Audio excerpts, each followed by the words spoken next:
É um prazer estar aqui, agradecer mais uma vez a organização do Congresso do Newton Andrade, Leonardo Caiz, congresso que entra para a história das nossas sociedades.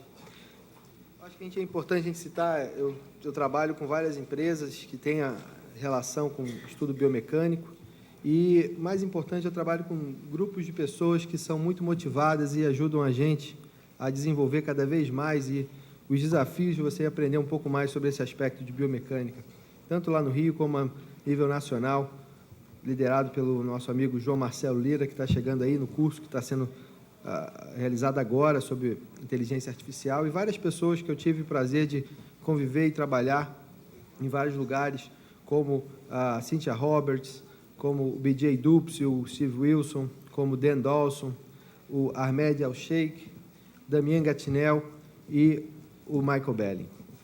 Quando a gente fala de caracterização da córnea, a gente deve entender que a arquitetura da córnea que a gente tem na tomografia, ela tem que evoluir para o estudo biológico. Eu tive o privilégio de fazer meu treinamento com Steve Wilson, que é a maior autoridade em estudos sobre a cicatrização da córnea. Além da cicatrização, você tem a biomecânica, que é a resposta do tecido a nível físico. Você tem o BJ Dupsy e a Cynthia Roberts. Quando eu conheci o BJ Dupsy, ele estava acabando o estágio dele com a Cynthia Roberts de MD, PhD, e a Cynthia Roberts, que talvez seja das pessoas mais conhecedoras da parte física dentro da medicina. Quando a gente fala sobre biomecânica, por que a gente precisa disso? A gente precisa disso porque a biomecânica ela vai trabalhar em relação a entender sobre a pressão intraocular, e quando a gente fala em glaucoma, até mesmo a neuropatia óptica pode ser identificada na biomecânica como fator independente da pressão para a progressão da doença. A estudo da córnea, você tem ectasia e edema. E na cirurgia refrativa, a gente não quer só aumentar a segurança da cirurgia, mas também a eficiência da cirurgia para você melhorar a previsibilidade da cirurgia e também a indução de aberração de alta ordem. A gente tem o estudo do BJ Dupsy, que você tem uma expansão da periferia da córnea quando você tira tecido do centro, isso aumenta a aberração esférica que é induzida pela cirurgia, e como a gente viu na sessão anterior, a cirurgia personalizada faz mais tratamento na periferia, aumenta a zona óptica efetiva e melhora a qualidade de visão do paciente. Certamente, a ectasia, que é a complicação mais grave que a gente pode ter no LASIK, ela vai ser certamente evitada de uma forma mais eficiente se a gente entender sobre biomecânica. Mas a gente fala sobre biomecânica numa situação atual, mas a cirurgia refrativa começou com o tratamento biomecânico. Esse é um vídeo do meu pai, de 1982, que ainda, antes do bisturi de diamante, ele estava fazendo aqui o tal do pulo do gato, que o Onleto Molinari deve conhecer muito bem, que é cortar a córnea aqui na periferia para você ter mais efeito, e realmente tinha mais efeito porque é onde a córnea é mais forte, na periferia. Esses pacientes certamente têm mais chance hoje de ter hipermetropia. A ceratotomia radial ela está sendo revisitada, eu diria que a ceratotomia astigmática, junto com, eventualmente, até um estudo para tratar a hipermetropia e, eventualmente, a presbiopia. Aqui um paciente míope com presbiopia, fazendo o intracor e depois fazendo uma ceratotomia intraestromal. Isso foi mostrado pelo Dr. Luiz Ruiz na palestra do Ednei Nascimento no Congresso de 2010. Palestra essa que a gente vai ver daqui a pouco pelo Dr. Tadeu Civintal sobre lente tórica. Então, a ceratotomia radial ela não é uma coisa do passado, a gente tem o femtosegundo hoje com a manipulação biomecânica como uma realidade sendo feita hoje, em 2012. Não é só para alterar a biomecânica para mudar o grau da córnea, mas para tratar a doença ectásica, o crosslinking é uma cirurgia que aumenta a nossa capacidade de tratar o paciente, muda o aspecto de doença e tratamento na cirurgia do ceratocone e aumenta a resistência da córnea, aumenta a biomecânica da córnea e outros tratamentos são importantes que vão vir. Biomecânica, então, é a aplicação de princípios da mecânica para você entender sobre como um tecido biológico vai se comportar em relação ao estresse que ele vai ter e a deformação que ele vai ter. Quando você fala isso, a córnea tem um tecido transparente, tem que ter uma biomecânica especial, diferente do tendão, diferente de outras estruturas e tecidos do nosso organismo. A gente precisa entender sobre alguns conceitos importantes. E aqui eu cito o excelente vídeo que o Isaac Ramos editou, que foi um dos 3 melhores selecionados na ASCRS esse ano, que revisita tudo isso. Isso está aqui no Congresso em português também. Elasticidade seria a capacidade de um corpo se deformar e se reestruturar depois dessa deformação. A dureza seria uma propriedade realmente desse material de ter uma resistência à deformação para essa força aplicada. O módulo de Young vai ser a inclinação dessa curva do stress e da deformação. Quanto mais elástico, quanto menos esse tecido se deforma. Isso é importante entender que não é linear, você tem uma curva não linear, ela tem uma inclinação diferente, em situações diferentes da deformação, e isso aumenta a complexidade da medida da biomecânica da córnea. Além disso, o módulo de Young, que é estudado in vitro, você pega a córnea, leva para o laboratório e faz esses testes para você ver a deformação. Cada estudo tem uma condição de ambiente, de hidratação, controle da hidratação do tecido corneano usado, e isso tem uma variabilidade muito grande. E o Aysheikh Ahmed, em inglês, que tem um grupo que agora está em Liverpool, na época ele estava em Dundee, ele mostrou uma padronização e ele mostrou a diferença de uma córnea mais velha e uma córnea mais jovem em relação a essa deformação. A viscosidade é um termo que a gente escuta em colírios, em viscoelásticos. Realmente é um termo importante, que o material mais viscoso ele vai ter mais resistência ao fluxo. A água é pouco viscosa, o mel é bastante viscoso. E nessa situação, a gente precisa entender a viscosidade como uma questão tempo-dependente. No vídeo do Isaac, ele conseguiu encontrar no YouTube uma situação de uma piscina, de um material que tinha uma viscosidade interessante, que você podia passar correndo em cima dessa piscina, mas se você fosse devagar, você afundava. Então, se você faz o estresse de uma forma rápida, um aumento rápido do estresse, você vai ter uma tendência a ter mais resistência desse tecido.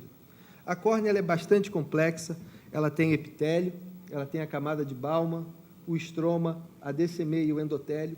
O estroma anterior é diferente do estroma posterior, a região central é diferente da região periférica, e a gente tem as informações dos estudos do John Marshall, que a superfície da córnea, e combinando com Keith-Meek, que a periferia da córnea são as áreas mais fortes da biomecânica. Então, se você corta um flap lá na periferia, que entra profundo e superficializa, você está aumentando o impacto biomecânico. Você corta um flap mais fino e menos abrangente em relação à área desse corte, você vai ter menos impacto biomecânico. O Dan Dawson mostrou nesse estudo da coesividade que quando você tem as lamelas mais anteriores, você tem mais resistência para a separação dessas lamelas. Quem interessa-se por biomecânica deve ler esse artigo, esse exemplar de janeiro de 2005 no JCRS, que tem muitas publicações e falava até em muita coisa que vem por aí. A gente tem o Hora, que foi a primeira publicação oficial, um dos artigos mais citados da literatura, que é a primeira publicação do David Luce sobre o Hora. Já se falava de comportamento de imagem dinâmica e vários outros padrões interessantes, e a gente vai escutar certamente o Roberto sobre Brillouin Spectrometry, que é uma das alterações mais interessantes que a gente pode vir pelo futuro do estudo da biomecânica. O Hora é o primeiro parâmetro biomecânico clínico que a gente tem disponível, é um sistema de sopro. Essa é uma imagem que a gente tem de uma fotografia de uma velocidade rápida, que a Cynthia Roberts montou no laboratório dela, acoplada ao Hora. Então, aqui você vê uma córnea de perfil. Isso não é uma imagem de Steinfeld, é uma foto de alta velocidade. E aqui você vai ver o jato de ar, que vai ser emitido daqui, e a luz infravermelho, que vai ser refletida no sistema de pinhole para você detectar aqui. Então, a córnea vai sofrendo a deformação, o jato de ar começando. A partir do momento que tem uma deformação, ela tem um aplanamento, e esse aplanamento é caracterizado por um pico aqui no sinal infravermelho.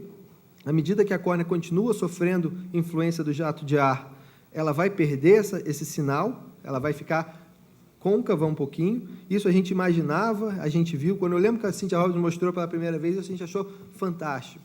realmente muito interessante. A deformação aumenta quando chega no máximo da curva aqui da pressão, essa curva verde é a pressão do jato de ar. À medida que você diminui o jato de ar, a córnea vai voltar, e no que ela passa por um segundo momento de aplanação, onde você pode ter a pressão no primeiro momento e a pressão no segundo momento, para você correlacionar com a esterese. A esterese é a diferença da primeira pressão e da segunda pressão. O CRF seria colocando uma constante no P2. Eu tive a oportunidade de trabalhar, até hoje eu tenho esse aparelho, que é o protótipo do Ora, e esse aparelho ele mostrou para a gente que o P2 ele tinha uma diferença no peso, o P1 talvez fosse mais importante. E, eventualmente, a gente pode até rever isso, porque o P2 pode ser tão importante em outras situações, mas a gente falou, então vamos botar uma constante aqui no P2 para atenuar ele e aumentar o peso do P1 para a gente ter uma maior correlação com a paquimetria.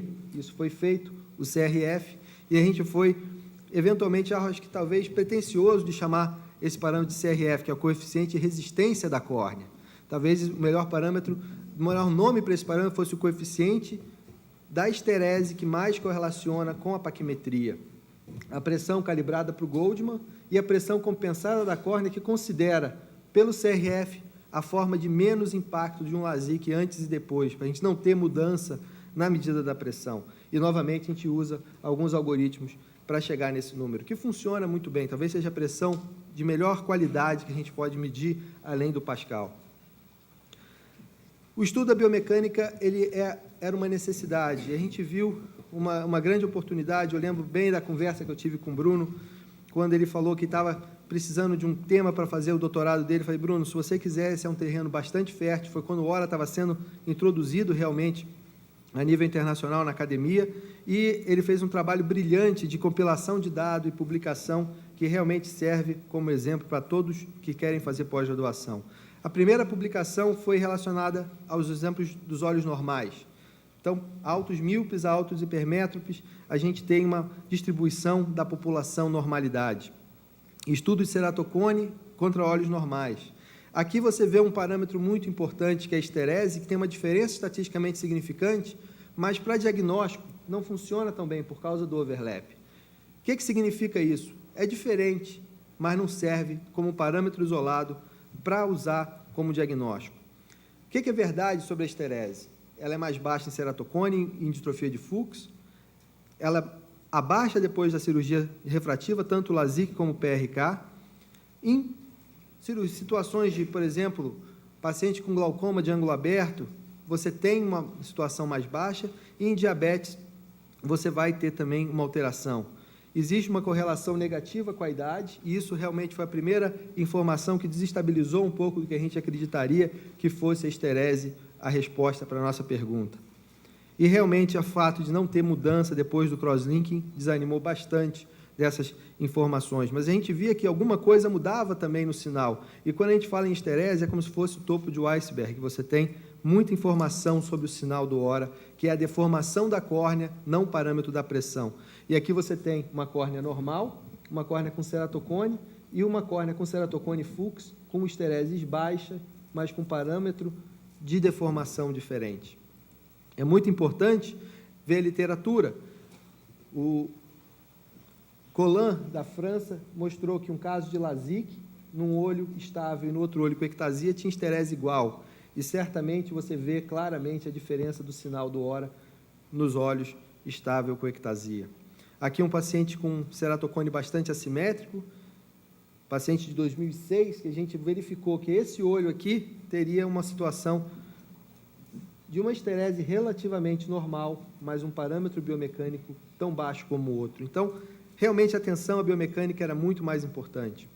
A esterese foi descrita por Ewing, ela realmente é um atraso em relação à resposta da pressão da córnea. E acreditar que esterese é a resposta é literalmente esterético, ou seja, é um atraso.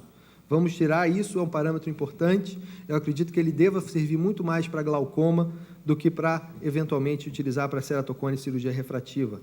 O loop da esterese foi um parâmetro que o BJ Dupes desenvolveu através do sinal, e de uma forma bastante elegante ele conseguiu avaliar isso, e você vê que tem uma distribuição diferente, a personalidade do parâmetro esterese e da esterese, que seria o loop area da esterese, tem uma situação de melhor capacidade de separação dos grupos. Além disso, nós temos 38 parâmetros derivados do sinal, e aqui você tem uma córnea interessante, que é uma córnea fina, normal, e uma córnea com ceratocone com uma espessura relativamente dentro da normalidade. A esterese é igual, o CRF é diferente, mas o parâmetro é muito diferente em relação ao sinal. E se a gente colocar isso num gráfico, aqui é o pulso do primeiro ar na córnea normal, aqui é o pulso da córnea com ceratocone, e olha a diferença do sinal do hora num paciente com ceratocone e córnea fina normal, que tem a mesma esterese. Isso é importante correlacionar com a tomografia, e os parâmetros a gente tem essa inteligência artificial combinada para poder ajudar isso. Eu acabei de, no grupo do Brain, a Bruna Ventura mostrou uma aula interessantíssima sobre como combinar esses parâmetros para aumentar a nossa capacidade de utilizar o hora, não só a nível, você vê, saindo da normalidade, mas a nível específico de você chegar a acertar em 95%, tanto na sensibilidade como especificidade.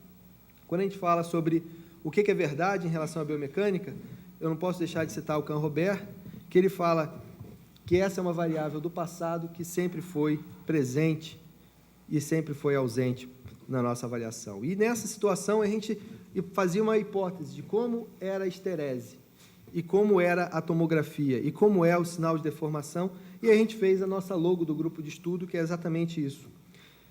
A proposta, então, seria apresentar também o Corvis. O Corvis é um aparelho novo, ele não tem FDA ainda, mas ele é um tonômetro, como o tonômetro do hora, que ele, em vez de fazer monitoração pelo reflexo, você tem a monitoração com a câmera de Scheinfeld de altíssima velocidade. Então, você vê realmente a deformação de uma forma que você imagina no hora. E isso traz mais informações.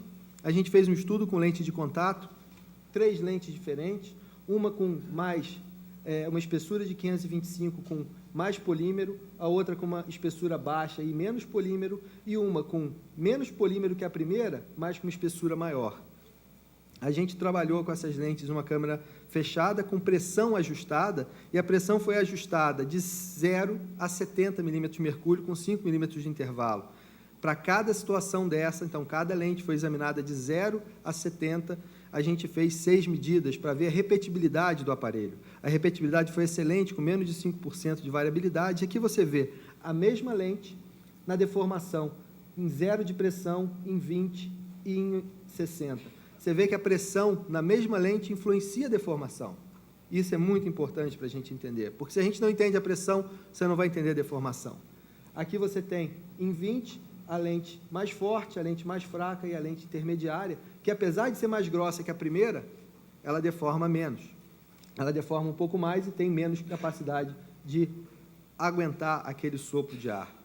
O mais interessante é quando você pega a mais forte e a lente mais fraca, e você vê que a lente mais forte deforma muito em 0, e a lente mais fraca, ela vai deformar menos numa pressão mais elevada.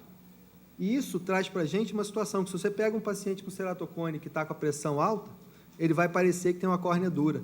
Mas, na verdade, o sistema dele está enrijecido por causa da pressão, mas a córnea é fraca. Então, em outras palavras, você pega um balão e enche ele, a parede do balão ela não muda, mas se você enche um pouco mais, ela fica mais tensa. E a gente tem que entender a pressão para poder entender realmente a diferença de uma córnea grossa normal, uma córnea com ceratocone e uma córnea que tem uma estrutura normal. Antes e depois de crosslinking. Essa talvez seja uma das situações mais importantes que a gente pode estudar a biomecânica e testar se realmente o que a gente está estudando faz sentido. Então, esse é um paciente que tinha 20/200, uma visão que chegava a 20/50, uma cirurgia que ela tem mais ou menos 2 anos de follow-up já, continua com a visão estável, mais ou menos nesse patamar, mas o que é o importante é que a gente afinou essa córnea. Olha só, a topografia dela regularizou, muito bonito, mas o fato de eu ter afinado essa córnea realmente me deixava preocupado, principalmente que eu vejo nos congressos aqui, o pessoal fala, Renato, você tem certeza que isso é bom? E a gente está vendo que realmente isso ajuda, mas tem que ter mais protocolo e consciência na hora da indicação. Mas o Corvis, ele mostra aqui antes e depois da cirurgia. Você vê antes em vermelho, a Cynthia Roberts, ela conseguiu sobrepor esses vídeos, e você vê mais deformação antes e menos deformação depois, apesar de ter um afinamento. Vamos tocar de novo, você vê aqui a córnea vermelha é o pré-operatório, a córnea azul é o pós-operatório. Essa oscilação maior que acontece antes da cirurgia está relacionado com mais menos força biomecânica, menos resistência. Eu queria convidar todos vocês a considerar o Congresso 2013, que vai ser realmente uma grande festa e uma grande oportunidade científica e de confraternização que a gente vai fazer lá na Praia do Forte, em maio, no final de maio, início de junho, exatamente daqui a um ano, juntamente com o Armando Crema na Sociedade de Catarata e com o Flávio Rezende na Sociedade de Administração. Obrigado. Parabéns.